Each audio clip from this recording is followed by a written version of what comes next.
Railing, ইট আর পলেস্তারা খসে পড়া এই বহুতল ভবনের নিচেই মায়ের সাথে মাংস কিনতে এসেছিলেন রাফিউল রাফি। নয়নের দোকানের মহিষের মাংস নিয়ে আর বাড়ি ফেরা হলো না।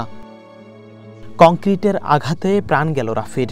মা নুসরাত বেগমও গুরুতর আহত হয়ে হাসপাতালের বিছানায়। কয়েক সেকেন্ডের ব্যবধানে যেন শেষ হয়ে গেল স্যার সলিমুল্লাহ মেডিকেল কলেজের এই শিক্ষার্থীর ডাক্তার হওয়ার স্বপ্ন।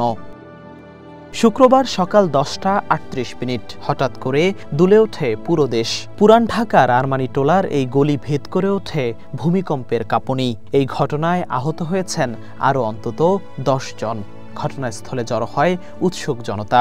স্বেচ্ছাসেবী আর আইনশৃঙ্খলা বাহিনীও ব্যস্ত হয়ে পড়ে পরিস্থিতি নিয়ন্ত্রণে। ঘটনা যে আমার চোখের সামনে হয়, তখন আমরাও তো ভাই 5-10 মিনিট মানে আমিও শোক ছিলাম ভাই, এটা কি হয়ে গেল, মানে আমার গলাটা হুকে গেছে ভাই। মাংসের দোকানের উপরে একটা ছিল, তেলপার ছিল, ওটার জন্য অনেক ইটা আমাদের গায়ে আসতে পারি না, আমি কাছাকাছি ছিলাম। চোখের পলকে যেন সব পাল্টে যায়। কেউ রিক্সা ধরে, কেউ ভ্যান থামিয়ে সাহায্য করেন আহতদের তুলতে।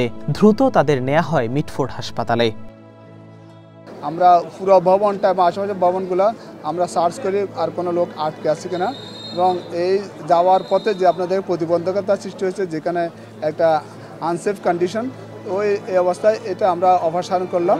অপসারণ করে আমাদের কার্যক্রম এখানে শেষ করছি। নিহত রাফিউলের গ্রামের বাড়ি বগুড়ায়। বাবা চাকরি করেন দিনাজপুরে। মেডিকেল কলেজের হলে সিট পেলেও মা আর বোনকে নিয়ে থাকতেন বংশালের একটি বাসায়। ভূমিকম্পে এই ভবনের নিচতলায় প্রাণ গেছে আরও 2 জনের।